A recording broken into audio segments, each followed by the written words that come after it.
To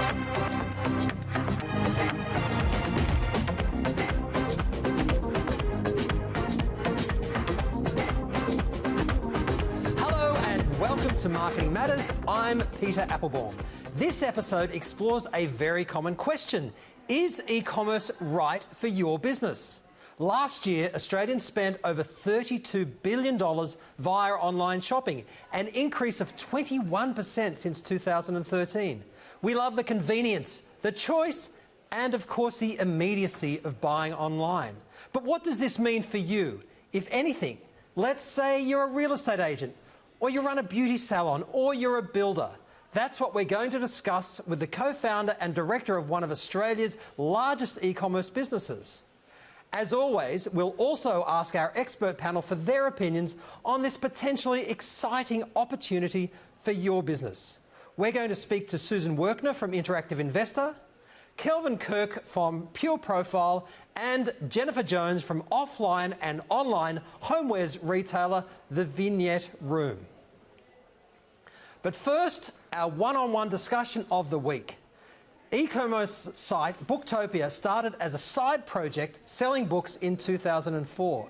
Today, it turns over more than $100 million a year with no external investment and has served over 3.8 million Australians. Booktopia is one of Australia's success stories. We now employ over 150 people, readers like you, lovers of books. Booktopia now stocks up to 130,000 titles. When you add it all up, that's nearly 1 million books in our warehouse. 1 million books, all ready to ship out to eager readers around Australia. Something we love to do here at Booktopia is give people who don't have access to their favourite authors the opportunity to buy a signed copy. A signed copy from your favourite author is something special. We love books. Whether it be the book team that talk to the publishers and talk to the authors, to the warehouse staff who pick it and pack it and get it out as fast as possible to you, or our customer service team who are always here to help.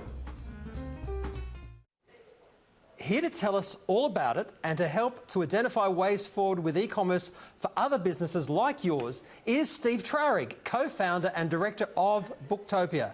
Welcome, Steve. Hi. So could you tell us what made you start an online bookstore? Well, my two brother-in-laws and I were already an internet marketing consulting business. Right. We were helping small businesses do well on the internet, and we came upon an opportunity to actually create an online bookstore, but off the back of another company that was doing all the logistics and fulfillment and the website. Now, we were already working full-time in our consultancy, and so my brother-in-law Simon, who managed our finances, said, if you're going to do something like this, you have to do it outside of hours, right, and you can have a budget of $10 a day. And Tony... That's via Google? Yeah, that's exactly right. Well, actually, that was our total marketing spend. Right. And that was it. And so we actually got the bookstore set up a Google AdWords, and on the third day we sold our first book. And from then on it just snowballed and snowballed. A lot of celebrations on that third day, no doubt. Yeah, there certainly was. Do you remember what the book was? I don't. No, I don't. Oh, well. So from that point of view, you sold your first book on the third day. Was the business successful from the start, from thereafter, or were there other doubts about the viability? Were there bumps along the road? From our point of view, it was successful because, number one, we had low expectations, but number two, we were only investing back in what we could afford.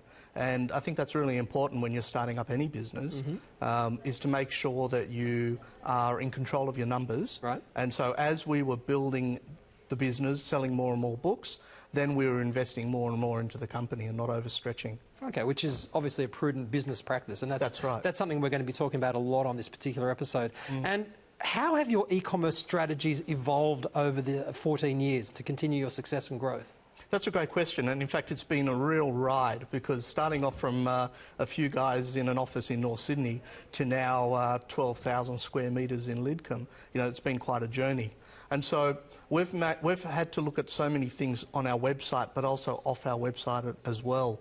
So as you start selling more and more, you have to deliver. Right. You have to provide customer service. You have to have the right technology in place as more and more visitors come to your website. And we've had to evolve all the areas of our business in that way to actually keep up with the demand and in fact drive it. Okay. And you've mentioned before that your central focus is what do our customers want? Absolutely. Can you tell us more about that mantra and how it impacts on the e-commerce aspect of Booktopia? Absolutely. What your customers want is probably the most important mantra that we use in our business. Why? Because it actually drives everything that you do, from the website right through to delivery, through to post-sale customer service. So if you keep on asking yourselves, what does your customer want? You actually do things like move several suburbs away and build a distribution centre that's really close to Australia Post so you can get more parcels out the same day. Okay. You build a call centre so that you can actually talk to customers. You build more technology in your website so that customers can buy more product. Right. And let's finish up by talking about the $230 billion elephant in the room. Is the launch of Amazon in Australia a threat for Booktopia, or do you see it as an opportunity? Amazon's obviously a really massive company, and 230 billion is a big number. That's Australian dollars. Yeah, that's exactly right. We see it as an opportunity, and there's a couple of reasons for that. Number one, with Amazon coming into any marketplace, they actually drive more people online. That's good for us. The other part of it is that it makes people far more wanting to perhaps look at an Australian alternative, of which we are. And the third part of it is that we actually sell on the Amazon marketplace. Oh, there you go. And so it's actually an opportunity for us, as we do on other marketplaces there. Steve, I'd like to thank you for your time and for giving us such interesting and fascinating insights into really what is an incredible growth area for a lot of organisations and a big opportunity area. There are a lot of lessons there that many of us can use when considering an e-commerce play.